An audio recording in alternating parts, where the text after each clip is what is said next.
Eines schönen Tages fuhr der Postbote zur eisernen Burg des Ritters. Er hatte einen blauen Brief von König Bleifuß dem Verbogenen dabei. Der Drache Cox las den Brief Ritter Rost und dem Burgfräulein Bö vor. An Herrn Ritter Rost. Bekanntlich müssen Sie als königlicher Ritter mindestens alle 7 Jahre ein Ritterturnier gewinnen. Da Sie aber seit 6 Jahren immer nur verloren haben, fordern wir Sie dringend auf, dies zu ändern. Anderenfalls müssen wir Ihnen leider Ihr Ritterpatent entziehen. Mit gnädigem Gruße, Ratzefummel, königlicher Hofschreiber. Oh, was mache ich denn jetzt? Jammerte der Ritter Rost.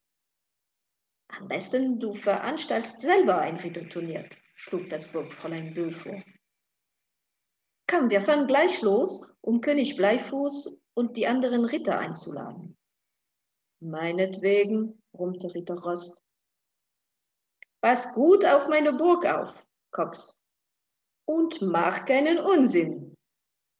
Klar, wie Kokosnuss, sagte der Drache.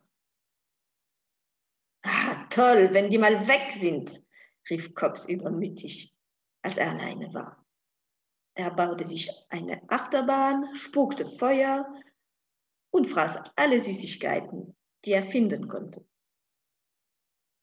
Das ging so, bis es Mitternacht schlug und ein Nachtgespenst um die Ecke kam. Hau ab, rief es ist Geisterstunde. Jetzt bin ich dran. Wenn du willst, können wir ja gemeinsam herumspuken, entgegnete Cox. Ins Bett gehe ich jetzt jedenfalls noch nicht. Die ganze Nacht tobten und spukten Cox und das Gespenst auf der Burg herum. Als die Sonne aufging, klopfte es unten am Tor und König Bleifuß der Verbogene kam höchstpersönlich die Treppe heraufgestapft. Als König Bleifuß das Gespenst sah, rief er begeistert: Hurra, hurra, ein richtiges Gespenst!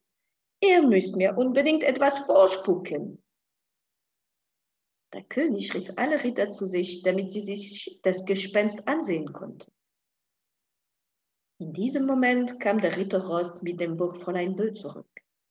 Und weil schon alle Ritter da waren, veranstalteten sie gleich ein Turnier. König Bleifuß sagte: Das Gespenst bekommt derjenige, der gewinnt. Und so kämpften die Ritter miteinander im Wettlaufen, Kuhmistweitwurf, Fingerhakeln und in Kissenschlachten. Am Ende war noch der Ritter Rost übrig und ein furchterregender schwarzer Ritter, den keiner kannte. Der sieht aber gefährlich aus, fand der Ritter Rost und wollte schon weglaufen. Doch das Burgfräulein Bö sagte: Schön hier bleiben, du schaffst das schon. Schon ertönte das Startsignal. Ritter Rost fasste sich ein Herz und besiegte den schwarzen Ritter vor den Augen des Königs. Gewonnen, rief König Bleifuß und klebte dem Ritter eine funkelnagelneue Ritterplakette an.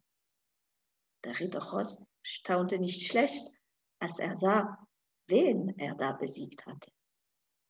Denn aus der Rüstung des schwarzen Ritters kroch das Gespenst und sagte: Ich habe mit Absicht verloren, denn so kann ich bei Cox auf der eisernen Burg bleiben.